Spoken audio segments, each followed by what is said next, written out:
Usted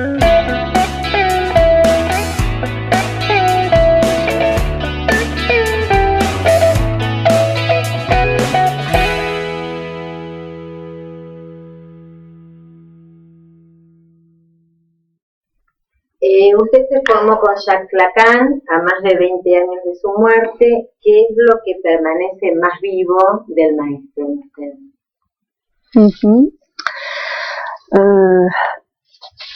Bueno, para mí Lacan vivo es su texto.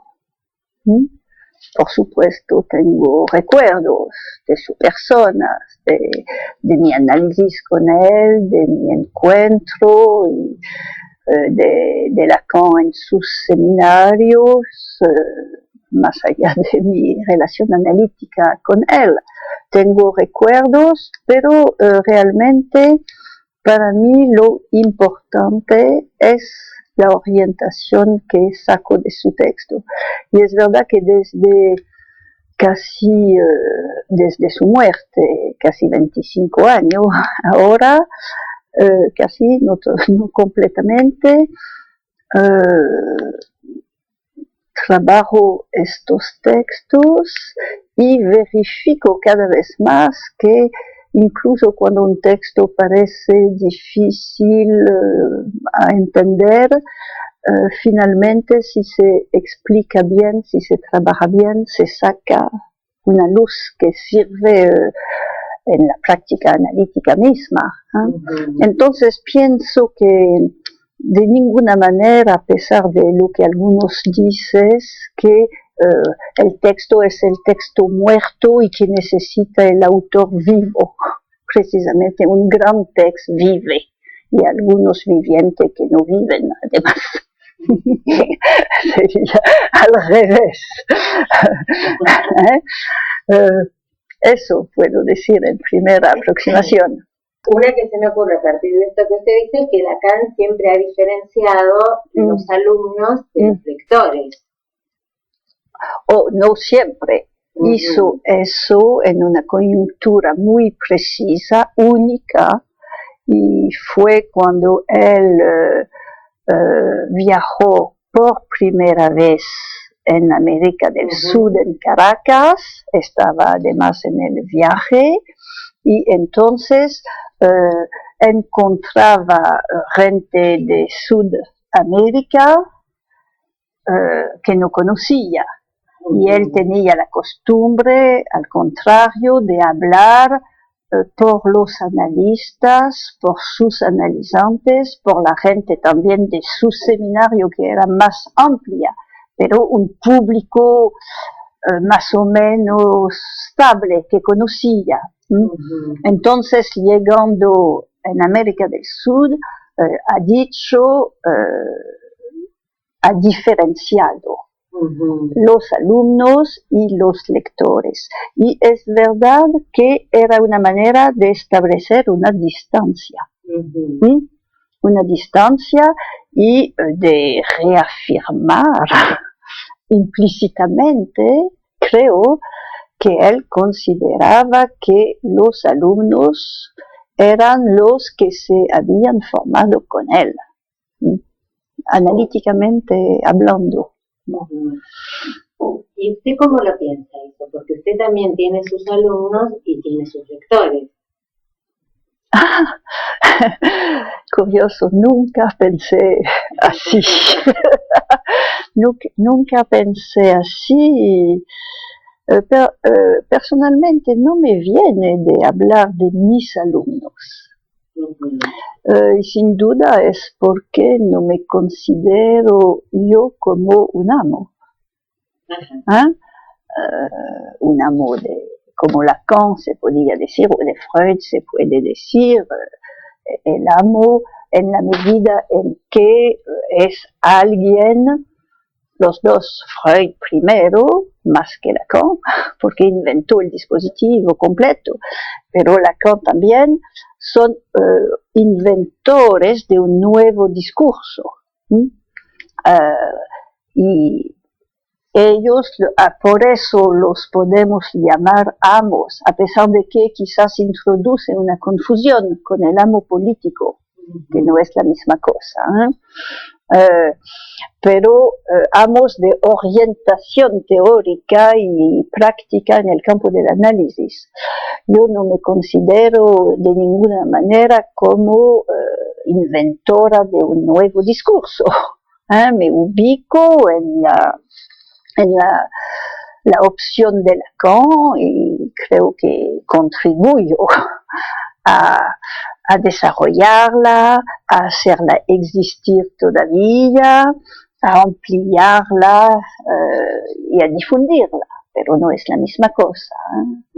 Y por eso, sin duda, nunca he pensado a las personas a quien enseño como mis alumnos.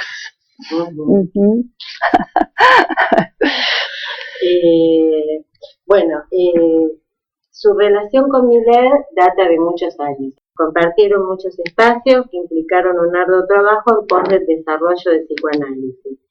Pero también, en base a los testimonios que aparecen en el libro Psicoanálisis frente a un pensamiento único, hubieron muchos años de contiendas y desacuerdos. A pesar de lo cual, usted permanecía en la AMP. ¿Qué le empujaba a quedarse? Sí. Primero voy a precisar lo que dice al principio, que mis relaciones datan de mucho tiempo. Precisamente,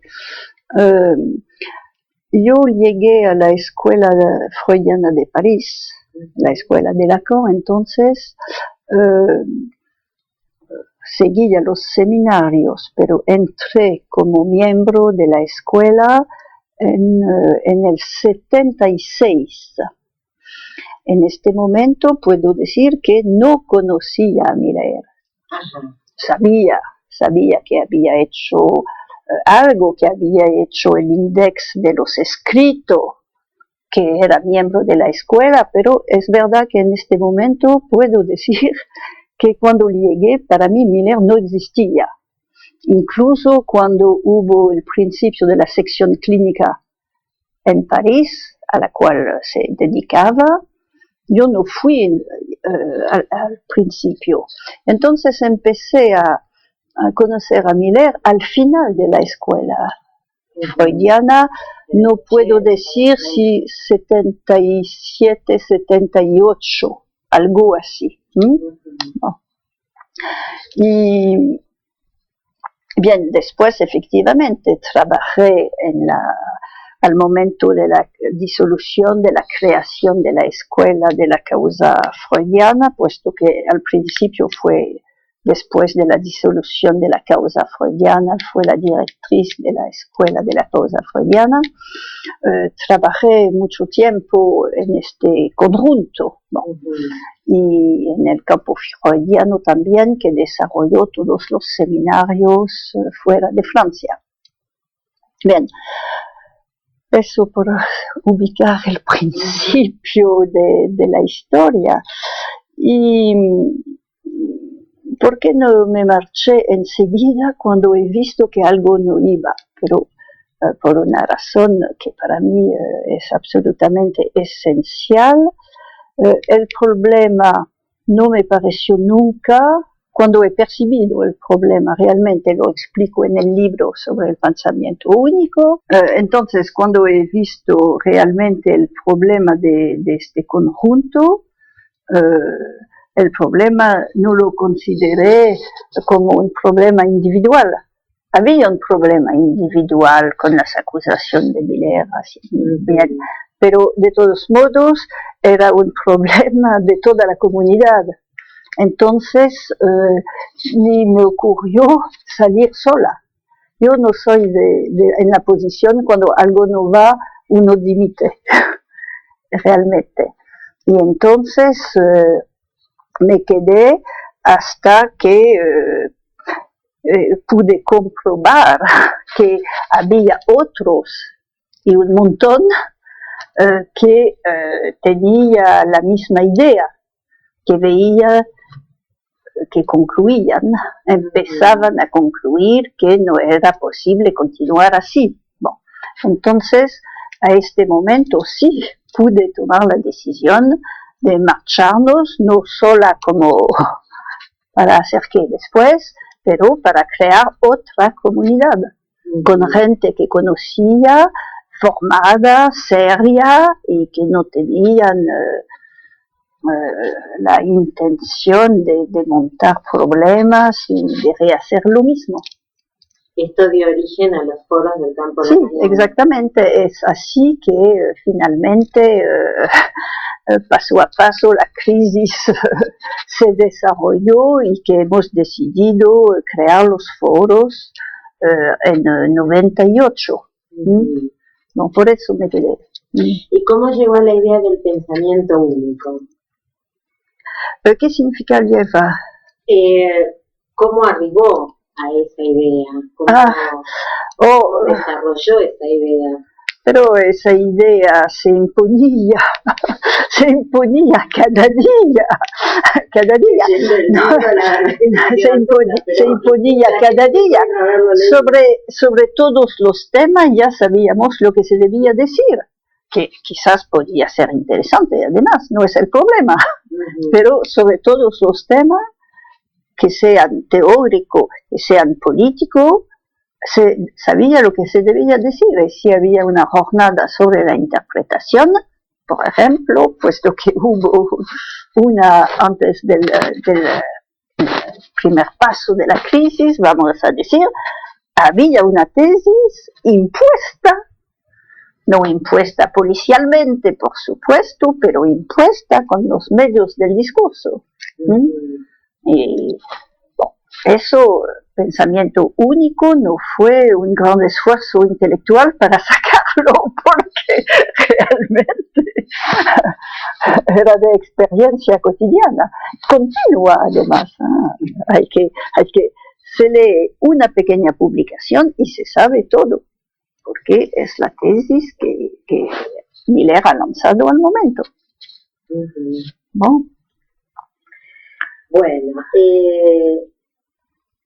en relación a la temática del pase, usted promueve un único espacio del pase y de la garantía, funcionando a nivel internacional y propone la creación de un colegio. ¿Cuál es la razón de su insistencia en lo internacional? Primero le voy a decir que no fue sola a elaborar la garantía internacional, porque fue el resultado de una discusión con mucha gente, puesto que la gente que salió de la AMP para crear foros se encontraban no solo en Francia, pero España, Italia, Australia, Argentina, Colombia, Brasil. Bon, entonces teníamos un lazo con todos estos foros, desde años además. Muchos de ellos eran amigos, colegas de trabajo. Entonces pensábamos a crear una comunidad y hemos creado primero en noviembre de 99 hemos creado la Internacional de los Foros del Campo Lacaniano, es decir, una federación de estos foros para mantener un lazo que no sea un lazo de dirección internacional, porque no hay dirección internacional, pero una cohesión internacional entre estos foros. ¿No? Y cuando hemos empezado a hablar de la escuela, el debate duró durante 2 años para saber qué tipo de escuela queríamos hacer. Bien, entonces puedo decir que en favor de la garantía internacional había el hecho de que la comunidad ya era internacional. No es desde un lugar que hemos decidido internacionalizar, ya estábamos un conjunto internacional. Entonces, si habíamos decidido, que se podía pensar, si habíamos decidido crear garantías nacionales, una en Francia, una en España, una en Italia, etc. No era impensable, pero realmente no hubiera contribuido a la comunidad de trabajo, hubiera contribuido a la, más bien a la anticohesión del trabajo. Es un argumento eso que depende de la coyuntura después de la crisis. Pero creo que hay otro argumento más, quizás más fundamental, más fuerte, y es que una garantía tiene más valor, creo yo, si se otorga no al nivel de los conocidos, no solo de los conocidos, de los cercanos, se dice, cercanos, de los cercanos, de los amigos, de los donde se trata más bien de una cooptación. Y puedo decir que para hacer funcionar una garantía internacional, comprobamos ahora las dificultades, que pienso vamos a ir paso a paso resolviendo la dificultad, pero hay dificultades puesto que es verdad que donde se conoce el trabajo de alguien es en su lugar. No. Y queremos que la garantía que se da a alguien estimado en su lugar implique también otros lugares. Entonces exige que la persona produzca un trabajo que se puede evaluar más ampliamente que localmente. ¿Cuáles son las dificultades que se les presentan? Las dificultades es que cuando se trata de establecer una lista a nivel internacional, todos los miembros de la comisión, por ejemplo, no conocen a todos de la lista. Entonces se deben informar, deben estudiar el punto y con criterios un poco objetivos, no solo la opinión del vecino. No, pero creo que es una idea que tiene su validez, la garantía internacional. Y por otra parte, hablo aquí hay dos títulos, ¿sabes? AME, analista miembro de la escuela, que garantiza la práctica más bien. Y hay el PASE. Y en el PASE, dispositivo de PASE, también tenemos carteles donde hay gente de Europa y gente del otro lado. Plurilingüístico. Bueno, esto es lo que usted decía, ¿no? Que tendría que haber gente de distintas lenguas, oui. Lo cual también a veces genera algunas complicaciones, ¿no? Oui, no es el más sencillo. El más sencillo, ¿sabe? Siempre trabajar en su rinconcito, rincón, oui, con lo más cercanos, los conocidos, los amigos. Eso es el más sencillo. Si buscamos la sencillez, no es... No es lo que usted está proponiendo. No, exactamente. Bueno, también usted propone, en relación a la formación del analista y al lugar de la escuela, que habría que pensar estructuras nuevas para el ejercicio del debate con otros. Para que el ejercicio del debate con otros se incluya en el camino de cada uno, que el cártel no basta. ¿Cuáles serían esas nuevas estructuras? ¿Ya están funcionando? Sí, intentamos, sí. Es bastante sencillo. El cartel es algo realmente esencial en el psicoanálisis. El cartel es esencial porque es una pequeña estructura donde uno no trabaja solo, porque uno puede delirar en su rincón también, no trabaja solo, habla con otros, que intercambia y que permite ver si lo que dice se entiende, se transmite y recibir de los demás también. Bon, entonces es esencial, uno no trabaja solo, pero a la vez cada uno trabaja, no es una estructura de enseñanza, uno que hace un seminario y los demás escuchan. Bon. Entonces creo que realmente es una estructura que permite a cada uno, a su nivel, de elaborar y de progresar. Pero es una estructura pequeña y localizada, por supuesto. Bon. Y creo que si hacemos algo internacional, no es para poner el cartel internacional, precisamente. Es con la intención de hacer una comunidad de trabajo internacional.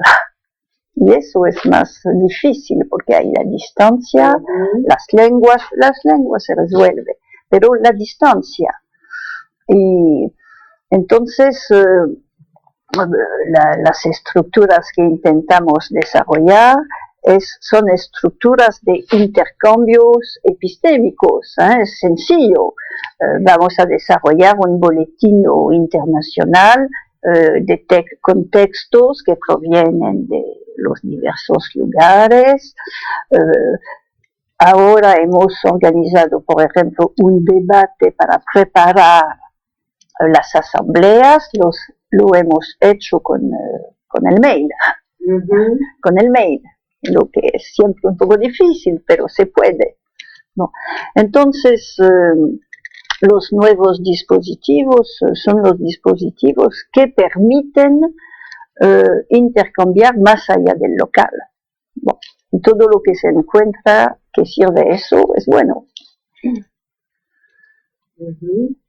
¿Quiere ver algo del mail hablando de mail? Quizás voy a ver si ha pasado hoy. No puedo ver porque no me lo mandé. ¡Qué tonta! Ya, sí lo veo. Acá, ¿quieres seguir con él? No, inútil. Creo que si no lo habían recibido, abajo me hubieran llamado. Entonces piensa que lo recibieron. Sí, pienso.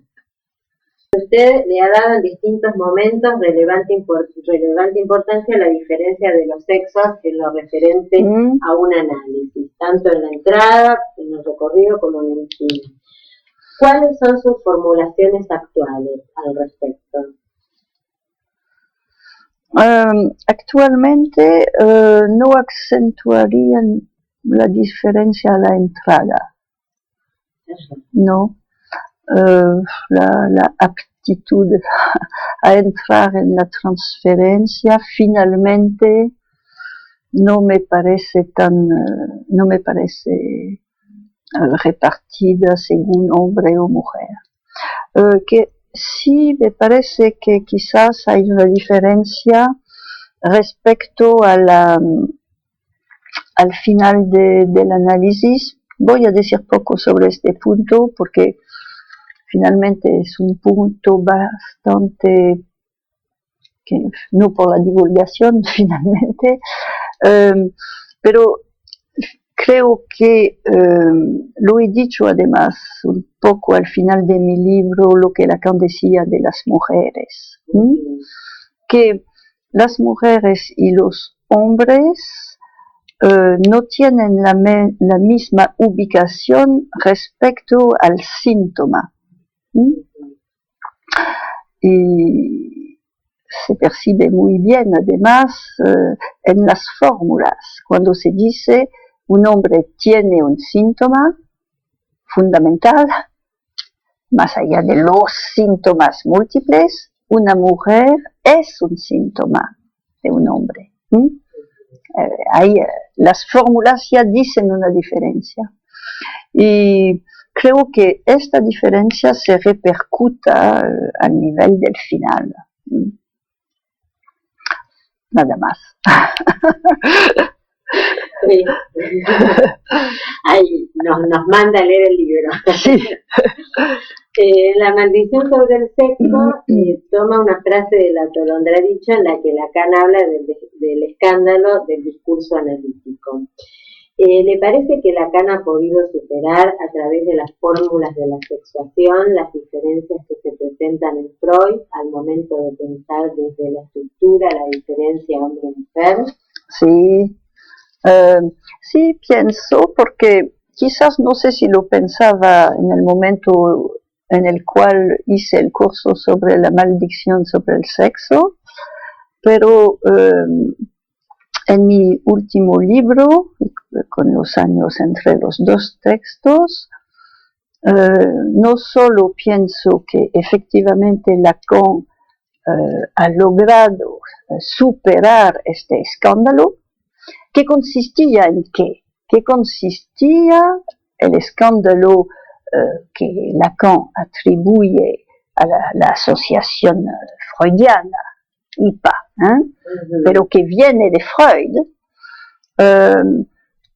es el hecho de que Freud ha pensado las mujeres sobre el modelo que había construido respecto al hombre. Lacan dice que utiliza la misma para las mujeres, y que este escándalo se encuentra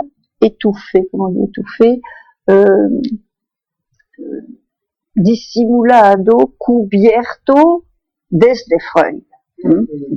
Hubo un momento en los años 30 donde hubo un debate sobre el tema, y después nada más, para simplificar. Y Lacan relanzó el tema, hay que decirlo. Lo relanzó, y es seguro que con las fórmulas de la sexuación y lo que sigue el seminario encore especialmente, no comparte de ninguna manera la posición freudiana.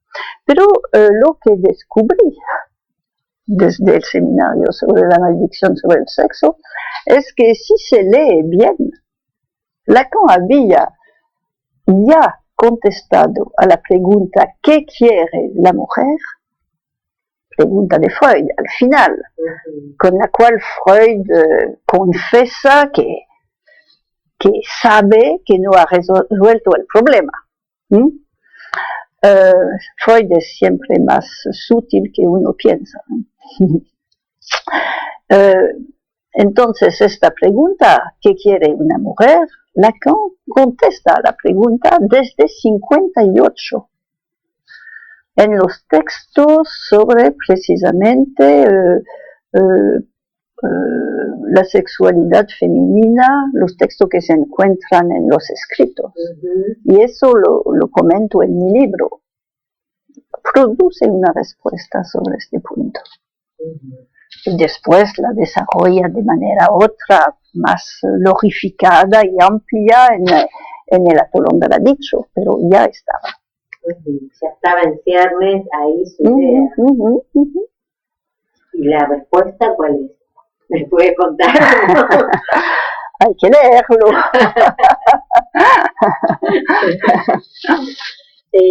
Bueno, en las últimas décadas se han producido cambios importantes en el terreno sexual.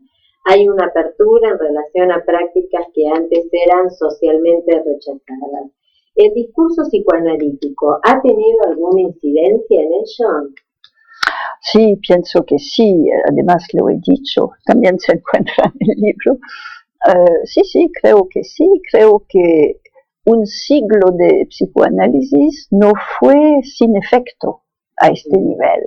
Quizás no hay solo la incidencia del psicoanálisis, hay la incidencia del capitalismo, hay la incidencia de lo que llamamos, lo que decimos cuando decimos con la expresión de Lacan, el otro mayúscula no existe, pero creo que el mensaje freudiano sobre lo que él mismo ha llamado la perversión polimorfa, es decir, la fragmentación de les sources, ¿cómo se dice?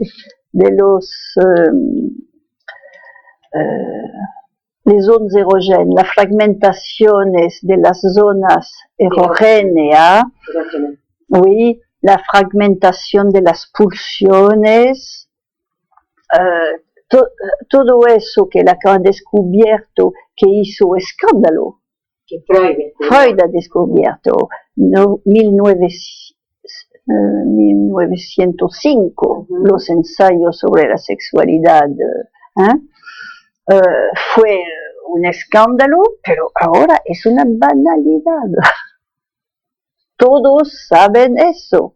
Y todo eso es decir que lo que Freud sacó de la represión con tantos esfuerzos, ahora se encuentra exhibido a la superficie del discurso sobre las pantallas de la televisión, y es como si el mensaje freudiano había pasado, este mensaje, este aspecto del mensaje. Claro, a veces uno podría pensar, ¿es el mensaje freudiano el que caló de alguna manera en las personas, o es que Freud se anticipó a lo que iba a venir? No creo que Freud anticipó. Nada indica que anticipó. Porque lo que Freud nos dice que nos habla de las pulsiones reprimidas, refoulées. En castellano hay una sola palabra para dos. Las pulsiones reprimidas que él descubre vía el desciframiento del síntoma. No las descubre observando los sujetos. Observando los sujetos, descubre sujeto con la educación del tiempo, que era una educación victoriana, bien normativa, los ideales, las normas, las buenas conductas y los síntomas que impedían las cosas de funcionar. Y entonces en todo eso no hay nada que indique la presencia pulsional. Es descifrando los síntomas que descubre que detrás del síntoma, que el síntoma se fabrica, podemos decir, a partir de las pulsiones reprimidas y el desplazamiento de las pulsiones reprimidas. Entonces Freud no anticipaba de ninguna manera. Freud esperaba solo que quizás el psicoanálisis podría impedir una represión demasiado feroz de las pulsiones. Pero Freud nunca anticipó el hecho que la represión de las pulsiones podía bajar al punto que vemos ahora. Pero entonces diríamos que el discurso psicoanalítico ha tenido una incidencia muy importante en la civilización. Yo pienso, sí, pienso que en el cambio del siglo ha tenido su incidencia. Junto con esto que usted también decía. Oui, por supuesto, hay otros factores, ¿no? Pero sí. Postular el amor de finales del siglo XX como un amor sin modelos implica proponer nuevos modos de intervención por parte de los psicoanalistas. ¿Nuevos modos de intervención? Sí, formas diferentes de intervenir o formas diferentes de pensar el lazo de la relación amorosa.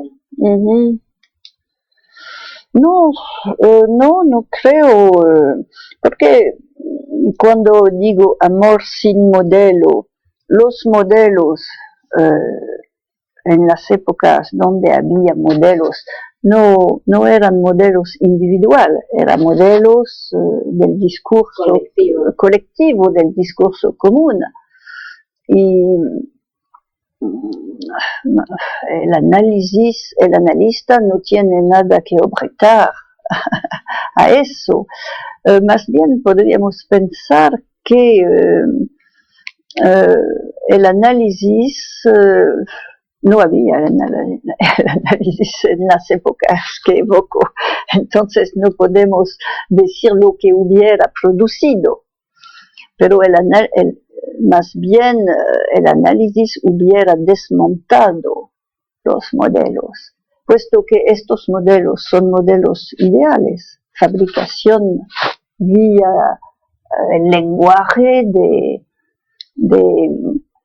lo que llamamos semblante, construcción de imágenes ideales que definen la pareja. Bon. Y el análisis desde Freud y siempre tiene el efecto de hacer aparecer el hecho de que los ideales vienen del otro, del lenguaje, y que finalmente son borrados sobre el otro. Son empruntés, borrar un libro. Son borrados. Borrados, oui. Ahora, efectivamente, los analizantes, como dicen, intentan construir una pareja. Construir una pareja, es decir, inventar cada uno una manera de vivir con el otro en el tiempo, no justo un pequeño par de años, pero algo que se sueña de eso, de algo que atraviesa la vida. Y con eso se formula así, porque no hay más tipo ideal. Y cada uno se arregla con su cada uno, su cada una. Ahora, usted en algún momento dice que la pareja sexual es sintomática. Y esto de que la pareja sexual sea sintomática, ¿es en sí misma o también tiene que ver con esto de que ya no hay modelos? No, eso es otra, es más fundamental. Podríamos decir que los modelos mismos eran sintomáticos. Bueno, podríamos decir eso. Se necesitaría quizás desarrollar un poco, pero no. Cuando digo que, como he dicho, la pareja es sintomática, ¿qué quiere decir? Refiere a la idea que Lacan ha formulado de diversas maneras, pero finalmente con la expresión no hay proporción sexual, lo que quiere decir sencillamente que en el otro, que escribimos con una mayúscula, el otro del discurso, el otro del lenguaje, no hay inscripción de una pareja de goce. Hay ideales, mujer ideales, hombres ideales, sí, eso, sí, son significantes finalmente. En el otro hay los significantes de la mujer, los significantes del hombre, de los niños también. Pero eso no dice nada del aspecto viviente del goce corporal. Y especialmente en la pareja. Y entonces, ¿cómo no solo los sujetos, pero los cuerpos logran acercarse a ser lo que llamamos una pareja? No sin el lenguaje del inconsciente. Es decir, cada uno, por cada uno, la elección del partner se encuentra determinada vía el inconsciente. Es lo que significa decir es sintomática. Y no puede ser otra cosa que sintomática, precisamente porque no hay una inscripción universal y tampoco un lazo natural como hay al nivel de los mamíferos superior. El macho va a la, ¿cómo dice femelle? El macho y la hembra. Sí, el macho va a la hembra. En los hombres, en la especie humana no es así. Y usted lo ubica como, digamos, en aquel punto donde lo terapéutico del psicoanálisis no avanza tanto, porque de algún modo, ¿no? Que con otro tipo de síntomas, con las obsesiones, con las fobias, el psicoanálisis es más terapéutico. En el caso de la pareja sexual, ahí no, porque ahí es como que... No he dicho eso, No he dicho eso, no. Yo entiendo. No, seguro el psicoanálisis puede curar los síntomas clásicos, obsesión, fobia, pero más allá de eso, el psicoanálisis muchas veces, no siempre, pero por muchos sujetos, cambia algo al nivel de la manera de relacionarse al otro sexo. Incluso es a este nivel el verdadero efecto. A este nivel. Y es por eso, por ejemplo, que Lacan, cuando comenta el caso del hombre de las ratas de Freud ha curado el hombre de las ratas de manera magnífica de su obsesión, pero sin su obsesión, el hombre de las ratas era todavía un neurótico con una relación a la muerte y a la mujer que necesitaba un poco más de análisis. O sea, en este punto va en la línea de lo que digo yo, que la obsesión es como más fácil de superar en algunas cosas, pero esto más visible, sobre todo. Más visible. Bueno, quizás... sí, una más le hago. ¿Sí?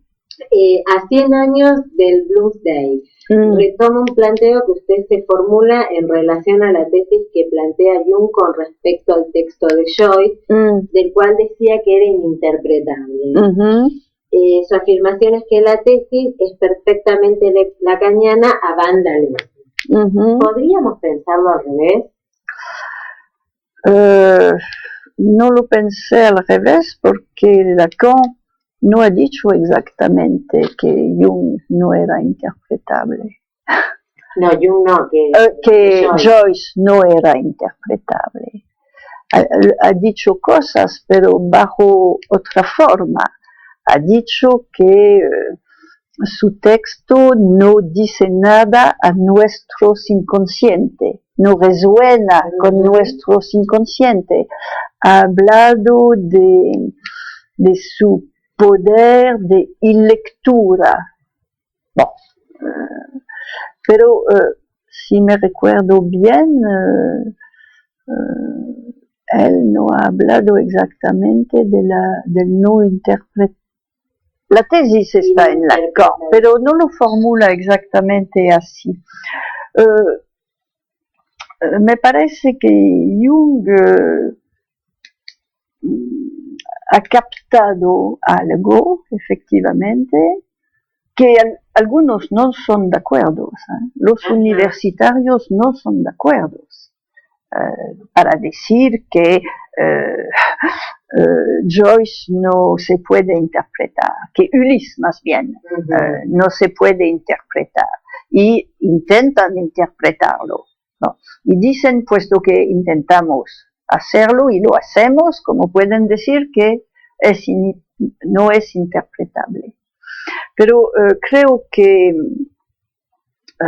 Jung ha captado algo y además era enfurecido con el texto de Ulises, porque ha visto que parecía algo como asociación libre, pero que no se lograba sacar una interpretación. Tantas interpretaciones posibles que no había una posible.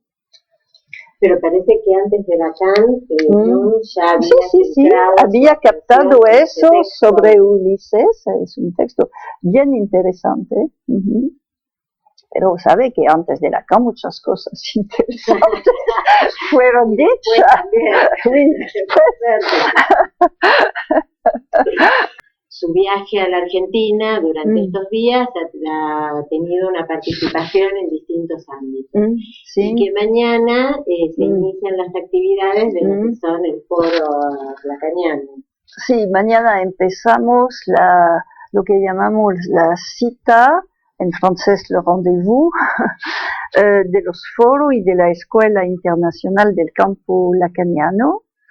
Y hay dos partes en realidad. Hay una parte que es un congreso epistémico, teórico, bajo el título Las interpretaciones del psicoanálisis, es decir, las concepciones del psicoanálisis respecto a la dirección de la cura, al final del análisis especialmente. Y además tenemos un día y medio de asamblea institucional, porque en nuestro conjunto internacional de foro y de escuela hemos creado la escuela después de la Internacional de los Foros en diciembre, una nueva configuración institucional. Hemos decidido que después de 2 años íbamos a reestudiar los dispositivos elegidos y eventualmente a modificarlos en función de la experiencia hecha. Entonces, el día y media de un día, una demi-journée, mediodía, mitad de un día, para la Asociación de los Foros, mediodía para la Asociación de Escuela, otro mediodía para un voto de la Asamblea de la Internacional de los Foros, y después un voto de todo, par correspondencia, por correo, de todos los miembros de la escuela. Y así vamos a obtener una... Pero también es una actividad que en parte de esos días está abierta al público general. La cita es abierta al público general. Uno viene, se inscribe, escucha, participa, discute si quiere. Sí, por supuesto. Oui. ¿Quiere agregar algo más de esto? No, solo subrayar la importancia y lo que está en juego en este encuentro actual, puesto que es un momento de precisamente perfeccionar un poco, ajustar este dispositivo internacional del cual le decía un momento atrás que presenta ciertas dificultades y que intentamos corregir las dificultades. Y avanzar. Siempre.